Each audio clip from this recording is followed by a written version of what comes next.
Welcome to another episode of the Growth Focus podcast, where we bring together tech leaders from all across the globe to share their time, their expertise, and their insights to help you grow your business. My name is Gary Lafter, your host and founder of the Authority Engine, where we help tech businesses turn conversations into clients and expertise into pipelines. And on this show, that's exactly what we do. I interview people who are doing just that. Leaders who are scaling smart, building influence, and creating impact in their industry. So without further ado, let's just dive straight into this episode. I've been looking forward to this episode for a very long time now. So Rob, it's an absolute pleasure and honor to have you here today. Why don't you start off by introducing yourself and tell us a little bit about who you are and what is it that you actually do? Gary, I'm happy to be here. Thanks for having me. We had this conversation before, but my background's a little circuitous. So yes, I run a company now that's focused on tech and analytics, but I started off life as a historian, modern European history, which in the UK actually stretches from about the 7th century to just before World War II. So basically, I was on a fast track for unemployment for a number of years. And my parents were very happy when I ran the business club at the university. And one thing led to another. And I ended up working for a company called McKinsey. Knew nothing about what they really did, but it helped me get my foot in the door, basically. And so my life has been one of starting in consultancy, learning a little bit about all these things that I wouldn't have even imagined anything about when I was a student, or even really cared about when I was a student. Yeah. And I did a couple of startups too. I had to do that. They didn't make me a billionaire, but I managed to sell one just in time back in the day. And that gave me a taste for not only working, with large established organizations, but also building things, which is what I love to do. So my background has been more punctuated by doors open, walk through them strategy than this vast plan that some people think people who are successful have. Yeah, and that's a really interesting point, Rob, isn't it? People tend to think that all careers, to a degree, is very much a very straight line, whether it goes from start to here, and there's a couple of little turns, but ultimately we're on the path, especially when they see successful people.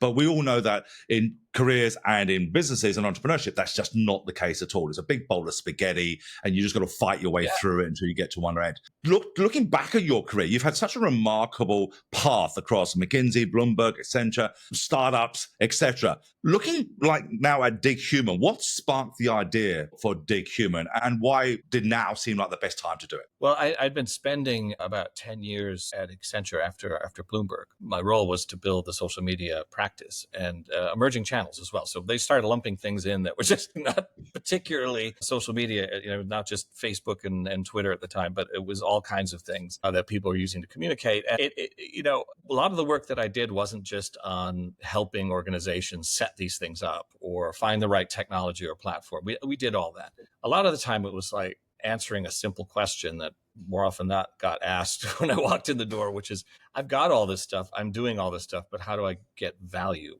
out of all this stuff? And that could be true not just of the social media stuff that I worked on, but also, marketing automation, digital transformation, all this wonderful. You're spending hundreds of millions. Some of these organizations spend hundreds of millions of dollars doing it.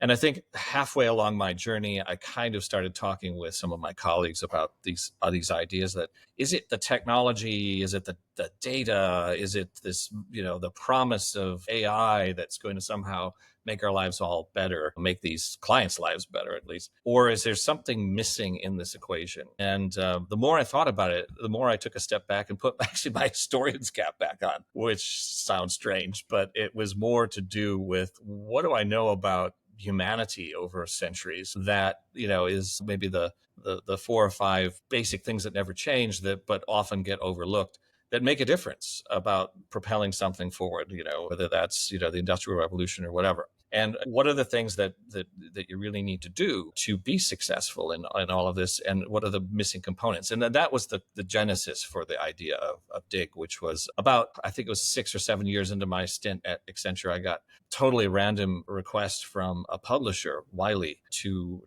write a book. At the time, I think they wanted me to write a dummies book. And I was like, it sounds really great. I think I could make money doing that, but I don't think Accenture would like me to do a dummies book. And so we hemmed and hawed, and we put it off on the shelf. And then it came back a couple of years later, and they said, well, if you could do any book you wanted to do, how about that? And it's so I didn't have it on kind of on my bucket list to write a book, but I thought, I had all this stuff I keep chirping on about. Can I put pen to paper and focus on the things I think are missing in this whole equation? And the basic thing I think I boiled it down to was this idea of what are we doing it all for? If we're not, if we're building these amazing companies based on technology and data and all this stuff, if we're not doing it for humanity, what are we doing it for? If we're not trying to make people's lives better, what are we doing it for? Even if you just boil it down to a commerce question, which is, if I want to grow my business, if I don't care about my customers, are they going to care about me? Do I have much longevity? And you just see, history is littered with people who miss that equation at some point. It's not just the technology that moves on. It's just the fact that you don't actually know your customers anymore. No, that's yeah, and this is the key thing. We've talked about this before. And we'll dive a little bit more into it as we go through today. But we now live in a world, that is just a sheer lack of trust wherever you look. It's almost like we're inbuilt to be distrustful before being trusting. So we're going to delve into that a little bit and your thoughts on that a little bit, Deborah. But for those who don't know what DigHuman does, can you explain to us what problem does DigHuman solve and who are your ideal clients? So I guess we solve two parts of a similar equation. So one part is that one I mentioned before, which is how do enterprise businesses, more enterprise than maybe small and medium sized, but the rules apply. How do you make smart investments and get value out of those investments? And part of that is understanding the customer better. Mm-hmm. So what we help clients do is really understand customers better in this day and age, not the old day and age of the 20th century where market research, you could spend, months figuring out what your customers are thinking and then, launch your new product or your new campaign. And you should be reasonably assured that it's going to be successful. This day and age, that doesn't apply. That model has been blown up. And so time is of the essence, and using data that, that's floating around out there, I kind of call it, so data with a sell by date, and using that and more effectively in a way that doesn't violate that trust factor. In our thesis, we believe that helps you take full advantage of the investments you're making, whether that's marketing automation or email marketing or whatever it may be, or full blown machine learning and AI. It's like people don't take the step back first before implementing all this stuff. And so that's what we help them do. Take a step back. What are your customers really saying here and now? Not through the windscreen, not through the rearview mirror. So that's what we're trying to do, is give companies a sense of what's ahead on the road so they can steer in the right direction. And the second part of that equation is making things better, making the experiences for customers better. And that's the point you brought with trust. How do you boil it down, get the essence of trust? What does that even mean? And then let's look at that, because this is something which no doubt those who are listening here or watching here, there'll be several nodding heads, and even when I brought it up with you before, there's always a nodding head. And is that one of the biggest challenges that these founders who are listening here or leaders within the tech is that the number one is a problem being heard above all the noise. But even with that, once they even get above the noise and manage to get a conversation with somebody, then again, they've got to break this wall of distrust that's automatically there. So what insights have you got on Rob? And how do people move forward with this? I think there are a number of core principles, which oddly enough have governed us for centuries, but we always forget them. Number one is, as humans, we don't trust one another, right? We've always been a little tribalistic. It's taken centuries to figure out how to live together in close proximity. And the reason that we are able to do that is, one is we have rules of the road. We write down things that we our principles or our laws, and we stick to them, and we're genuine about it, right? As much as possible. And those that do that well, you start building trust, right? I'm going to give you my service for this amount of money. If you're not happy, I will give you your money back. That's the most basic thing. Or I will make sure that I do the right thing by you. When we were a nation of shopkeepers, that was almost innate. If you were a good shopkeeper, you didn't have tons of customers. You didn't have thousands upon thousands. You had a customer base in a local geography and you knew them very well. And maybe there were a few hundred, and people would come into your shop. You also treated them in an authentic way if you were successful. You knew that Mrs. Smith had a son that was, going to, another town, maybe to, work in an accounting firm or something. You would ask stuff about them, right? And you would be genuine about it. And I said even in the book, I recount most of the book is just that I did in the end was all about stories that I had experienced, in my family. And the one I always highlight as a way of building trust was that if you remember, if you lived in Chicago, there was something called Marshall Field and Company, which is now Macy's. Back in the day, that was the place. That's where you went for everything. And it was a magical thing if you were a kid or a family. You would go there on holidays and you would go to the Walnut Room or the Easter Bunny, whatever it may be. One thing I remember as a kid is that Marshall Field had this amazing toy department. It was stretched the entire floor, which it no longer does. And the people who worked there, they worked there. They weren't transient. So, they had been there for maybe 15, 20, 30 years. And I remember the one guy who was in the trains department, which my dad loved, had made friends with him before I was even born. And so when my dad brought me in, he knew my dad. Even if it was tangential, he knew him and knew kind of what he liked. And he would say, "Hey, Walt, how you doing? And glad to see you're bringing your son in. Who's this fellow? And what are you interested? Oh, you know what? I've got something for you that it's not even on the shelf yet, but I'm going to go get it because I think I put it aside for you because I thought you might come in."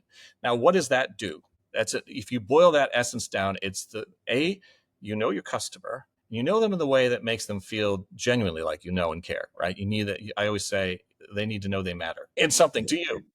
If you're a good salesperson, that's what first comes to the fore, that you're thoughtful, you've listened, you care, and then you start thinking about how do I meet the needs of that customer in context. So this is like 3 principles already that we've gotten through, like understand the context. And so as we got, if we go fast forward from the 19th to the 20th, now 21st century, we got further and further away. We have thousands of customers, hundreds of thousands of customers.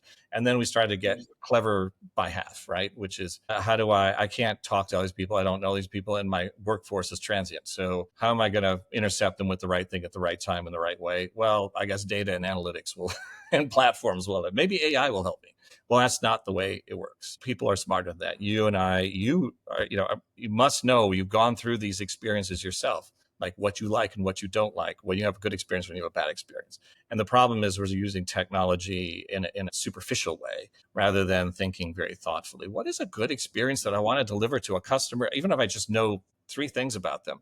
And that's the one thing I would say to anyone listening here. Forget the data, forget the analytics, forget, McKinsey and everything. Next time you want to really understand if you know your customers well so that you can build the right base for this, take a piece of paper, a Post-it note, and write 3 things about that, your most valuable customer. And here's the kicker, that your competitors probably don't know. And if you can't answer it, that's the problem. That's the kicker, which is that's how you use technology and data to sort of figure out my best customers, what motivates them, what's important to them. And trust is the wrapper around which all of this stuff, is secured. Because if you don't have trust, they're not going to tell you these things. If you try to take them from them, they're going to know that, and they're going to be capricious. Then you end up having a conversation about price. You could go to anyone. I got it for the least amount of money. Why don't you come to me? Yeah. That's a very, there's so much to dissect there. So, I'm not going to go all the way back, but there's some that just really stand out about what you said there, Rob. It's almost like so if you don't know those 3 things, like you said, that about the customer that your competitor doesn't, then ultimately the opposite side to that is what they do. You know what your competitor does. And if you know what your competitor does, you're going to sound exactly the same as your competitor because there's no differentiator there. So if those who are listening or watching here are thinking, yes, I find it hard every single day to stand out and compete. But what are you actually doing? Ask yourself, what are you doing? Or what is it that that is different that they think? And this is something we used to say when we were doing sales training those years ago. We said that how are you different? And that your customer is not saying. Right. Because if you are saying exactly the same thing that makes you different, then again, you're no different. I'm always in conversations, at least at the enterprise level. I think it's true small, medium-sized businesses too, because everybody needs or wants these days technology and data, and there are many places to go get it. Just start. And it's hard to say, here's how my platform is better than so-and-so's platform. Usually it comes down to it's easier to use and it's cheaper or something like that. But I think where you see the attrition with a lot of the partners that I've worked with in the past has always been that value question, which is I've spent maybe millions, if not hundreds of thousands. And someone taps me on the shoulder and says, well, what did you get out of that? What was the dollar return? You spent $1, did you get 10 back? And usually people can't answer that. And so that's when you start getting into, well, maybe we should look at another platform. And it lasts usually about anywhere from 18 to 24 months. That's usually the cycle. Yeah. If you're a software provider to a small and medium-sized business, or even an enterprise business, you probably got maybe a year and a half to somehow distinguish your platform or get it embedded so deeply that people are afraid to take it out. But I think the flip side of that is where people have broken the cycle and said, hey, I'm going to provide a value add here, which is I'm going to all the way along, right from the beginning, make sure that I've listened to the client in some fashion, listen between the lines. I almost like, if you're a musician, I always think it's the black keys that are most interesting, the minor keys. Though that's where the sort of golden nuggets of what's different about the needs of a customer are, the contextual needs. And if you've listened to that carefully, then you can actually start thinking about, how do I provide that value add on top of the platform I've created? How do I provide that value on top of the software I offer? Or how do I provide that value add on top of the widget I've created for this market? And it sticks to that, becomes your brand, because you're providing something, and usually it's the so what or the now what, or the thing that helps someone solve the problem they actually have, versus, here, I'm selling you this thing. It will do all these amazing things, but you're on your own after that. Right. And let's face it, we always feel like we're on our own. And that's what makes things, hard to say, I don't trust you because you're just trying to sell me something. Yeah. And again, it's such a fascinating point when you look at that I'm sitting here listening to you, Rob, and trying to put my feet in a typical listener or a typical tech firm that would thinking, well, I do listen. But it's almost like if they missed what you said, I'm going to repeat this. It's listening and then doing a value add, not listening to say, how does he fit into my product? How does my product fit into this? That bit is almost a given. That if you've got a good enough product or good enough service, that's the given. It's the value add that you're listening for. And it's that value add that you put on top that helps a client, which builds the trust. Make it even simpler, which is how do we make friends or build relationships? I lay odds it's not the formula that's the standard formula. I talk to you, you talk to me, we have common interests. Well, why don't we get married? It's the value add. There's something about this person that I really want to have them in my life. I like talking to them. They make me feel good. They listen to me, and when that falls apart, then, we got to go our separate ways. That's the most basic human instinct, is figuring out, because we are social creatures, how do we build trust with one another in a way that is meaningful, has value add to that relationship. And it's true for those personal relationships. It's still true for your business relationships, anything that you sell. And I think in this day and age, with things, as you pointed out, being so fractured and frenetic and uncertain, people are looking for a port in the storm. They're looking for something that's stable, that's comforting, that says, I stand for this, or I do this, and you're not going to go wrong with me. I'm going to be right down the center every time. You need something, I got it. I got you covered. I held something back because I thought about you the other day. Who does that? But we have the ability to do that now at scale, because we actually have these technologies. We're not using them the right way. That's all. Exactly. And that's, again, what a great way to look at it. It says that the technology is there to help us do it, but we're not doing it. We're looking at technology to do something different, as opposed to go back to what's true. And if you go back to Maslow's hierarchy, certainty, the people's need for certainty is such at a basic level, is so important that we are just not giving the certainty out. And therefore the trust won't be there if we're not giving certainty. Yeah. And by the way, it's not expensive sometimes to do these things. I could give you loads of examples of large companies who have done little things that make a difference, and they transcend $1 million, $100 million marketing campaigns, whatever, because they're so genuine. And I use an example. Another Chicago example is a story. I think there's a restaurant called Gibson's in Chicago. You may have been to it if you've ever been to Chicago. It is the place for, I don't know, a certain demographic. It's not really young people place necessarily, but it has a wide variety in demographics, and people go there, and it's always packed. Always packed. And you can debate whether you like the food or you don't like the food, whatever, but it's always packed and there's usually a wait. And this one story was told to me by someone who actually ended up investing in it. They said, look, I heard this story. This is why I invested in the first place, which was, there was a loyal customer that, was a businessman who spent thousands of dollars at Gibson's every time he was in town. He'd take, his clients to Gibson's, and they'd have a great time, and, he just loved it. And this one time he flew in, with some clients. They went to Gibson's. They didn't have a reservation, and they made that mistake because they just thought, let's grab something before we go and get a flight. And so they went in, and the maitre d' said, I'm sorry, we don't have any room, but if you wait at the bar for next 25, 30 minutes, I will try to get you seated. And we're like, okay, that doesn't sound too bad. We'll do that. We'll get a drink, blah, blah, blah. Well, 30 minutes turned into 45, and 45 turned into an hour. And then finally, the guy goes up and said, are we any closer? And he said, sir, I'm not sure that I can do it anytime soon. And he said, well, that's okay. You know what? We're going to have to catch a flight, but we'll just go across the street and grab something there real quick, and don't worry about it. Next time we'll catch up with you. And he goes out the door. The long story short for this one was that the owner, Hugo is his name, who also owns Hugo's Frog Bar next door, and I have no stock in either company. He was going out the door at the same time coming in the door at the same time as customers going out, and he's like, very happy to see them. He said, did you have a meal? Was it good? He said, no, I didn't have time. Told the whole story and said, we just have to go across the street. Don't worry about it. Don't sweat it. And he left with his entourage. What Hugo did was he went to one of the servers and gave that server his American Express card, and told them to follow that group out the door. Whatever they're going to buy, you pay for it. End of story. And what did that teach us? Well, it's a story that's been repeated probably hundreds, if not thousands of times here in Chicago, at least around that area in that group.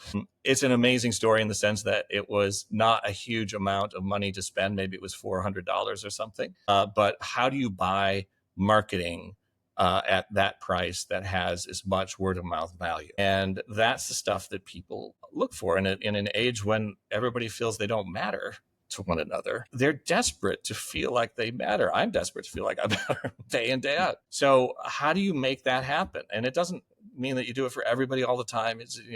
But it does mean that you use information that you glean, the relationships you build smartly, so that you can market, so that you can connect with people in a way that's meaningful to them, so that you're ready when they have a contextual need.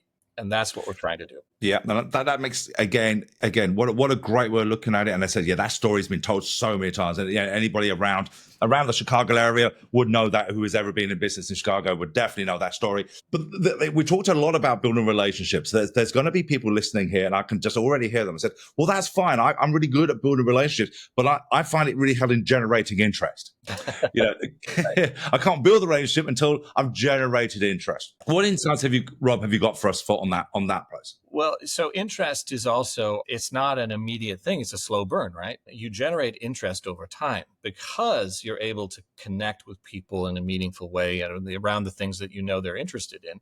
But it is a drip. It's not instantaneous. And so I'll give you another example. When I was at Bloomberg, my first week at Bloomberg, I was set up to start the social media practice, but the social media operational group there for everybody. Like they didn't have any. They wouldn't allow it. And, in an environment where you weren't allowed to do any of these things, you can imagine there were some people who did things.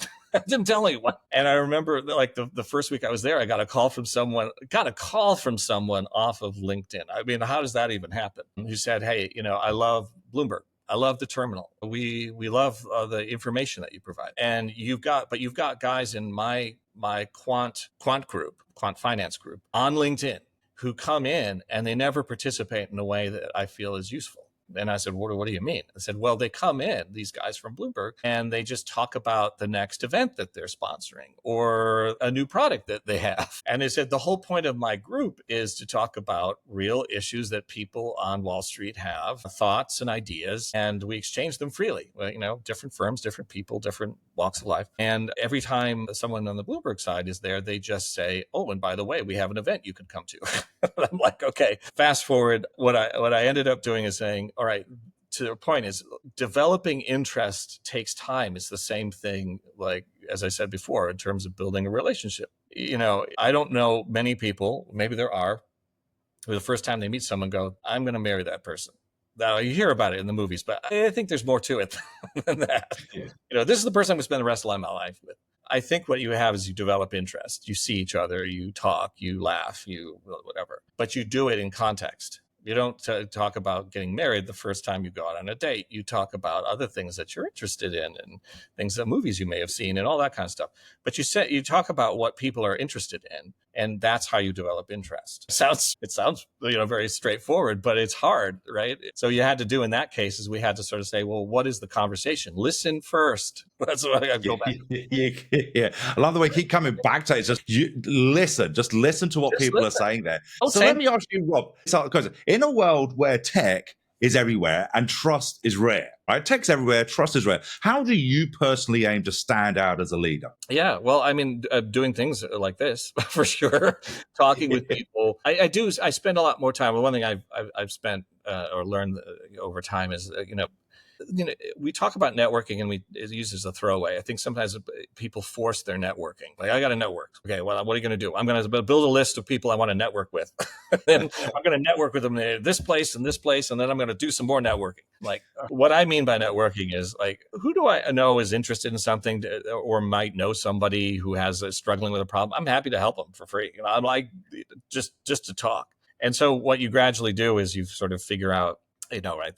They're groups that are interested in what I'm doing. I don't have any motivation, a hidden agenda. I just like to help people. I hope that comes across. And as a result of that, people do pick up the phone and they call me when they have a problem because it's the context. And so, I try to help people. When I realized that my second job was another consulting firm, one of the things that we did is we always helped clients if they wanted to go someplace else. There was we weren't like go to LinkedIn or whatever. We just like, what? I know someone at Unilever who needs this sort of thing and you're kind of bored with P. Well, why don't I introduce you, and whatever happens. It's not what we're trying to do anything, but this idea of begetting or to help people genuinely because you just want to help them. Sometimes the smallest thing can actually turn into someone picking up the phone when they get that into that role and go, I really liked what you said when I met you the other day or the other year, and this might be interesting to you. What do you think about that? And why don't you come and talk? So that's how, like when I think about that networking thing, that I think, again, it's being genuine. And, I think when we started this whole thing, thought, we're not going to do this on our own. We can't just put a shingle out and tell people, hey, we're going to help people with, human-centered experiences. People live there. But what we did do is think about who are the people that we've worked with that, actually may have a need. We've been in touch with them, and can we partner with them in some fashion and bring something to the table maybe they don't have, make them look good, hopefully add value to whatever they're offering, whether it's software or data or services or whatever, and piggyback to a certain degree so that we can go, the alternative is you could go to do a beauty contest with a VC or a private equity group and get a wad of cash and then, blow through it and hopefully something comes out of it that's revenue related. But a lot of that's not how it works. Is like those are the betting shops, right? For the most part. So if you really want to build something over time that you're kind of proud of, I think it's the good old fashioned hard slog. So when we've talked before, I know how partnerships, building authority, all of those things are important to you. When it comes to growth for you, growth for DigHuman in the next 12 to 24 months, what type of things are you exploring? Are you exploring things like content, more partnerships, podcasting, thought leadership? What feels more relevant and exciting to you now? Yeah. Well, all the above, but I think to highlight a couple, I think one is certainly thought leadership, because I think that's the key. That's our differentiator, which was trying to change the questions, if not the answers. Yes. And that I think stands us in good stead for sure. So we'd like to do more of that. It's not always easy, but with partners, you can sometimes get some leverage to do those sorts of things, and you can co-invest in them. So that's what we're doing. I think also the thing that we think is important is that we started and we know our own weaknesses and flaws. Consulting is not an easy thing. It's not something that we always want to keep doing until we're octogenarians, but I have to. But I think when we said we're not going to do that, we're not going to go a VC or a private equity group right now. We're going to build this. We're going to self-fund. We're using our skill sets to hopefully generate revenue out of the gate. But we're also taking some of that and investing it, both the intellectual capital and financial capital in things that are more data-driven and licensable, and hopefully will change the game in a bigger way. We're just doing a slightly circuitous route, but that's how we're thinking about these things, and we're also, again, leveraging partners and friends and whatever else we can to help us refine those things so that we're not doing it in a vacuum. Hopefully that answers part of the question. Yeah, absolutely. It's making sure that, I love what you just said there about, if we can't change the answers, at least change the questions. And sometimes just getting people to think about things in a slightly different way. So, that can really knock someone into a different trajectory for the better by thinking about things in a different way. Well, that's what people are crying out for right now. We've heard it all before. We know how disappointed things get.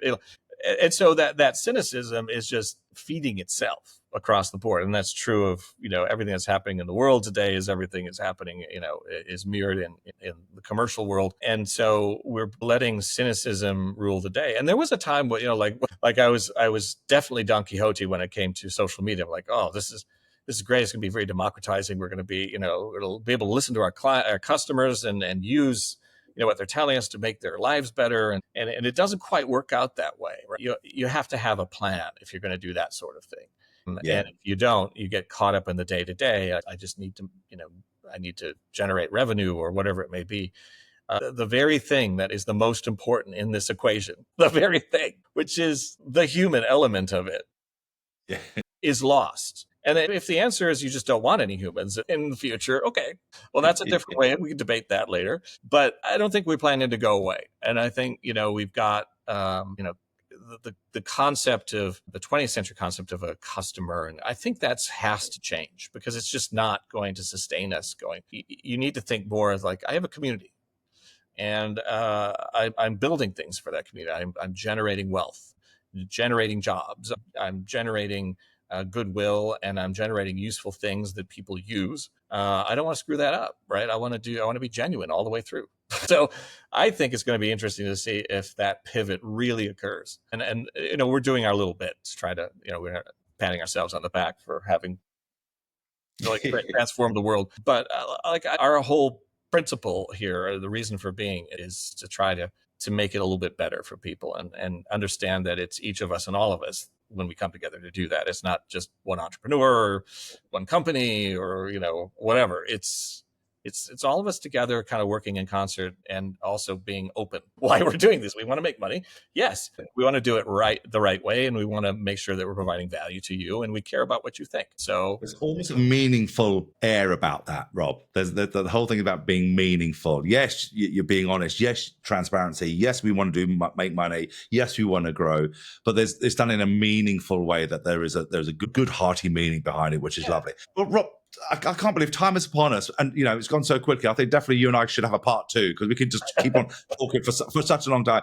If people wanted to get hold of you, potentially work with you, what's the best way of doing that? Well, usually you can find me on LinkedIn. You can look up the book on Amazon, The Human-Driven Experience and the Battle for Trust in the Digital Age. Let's get that plug in there for Wiley. I have to. But you can, or reach out to you or however you want to do it. I am on social, but people tend not to use LinkedIn is probably the best way to find me in many ways. And, I can give you my email address too. That's Make sure your LinkedIn link is in the show notes. So people can just click on that and come straight to you. And I'll get the link for the book as well and put that into the show notes so that people can have that. Rob, all that leads me to say is thank you very much for your insights today. Thank you very much for your time. It's been an absolute pleasure having you on today. Thank you, Gary, for having me. It's been great. And thank you, ladies and gentlemen, for joining us for yet another episode of the Growth Focus podcast. And as per usual, if you have taken one insight or 10 insights, make sure you like and comment at the bottom so others can see what you've liked that potentially can help them. But more importantly, make sure you share. Once you share, then we all grow together. Rob has given some great insights there. And just share it out to other people who you may think that would be helpful as well as the other leaders we've had on our podcast show. So until next time, keep striving. More importantly, keep being profitable, and we shall see you on the next episode. Bye-bye.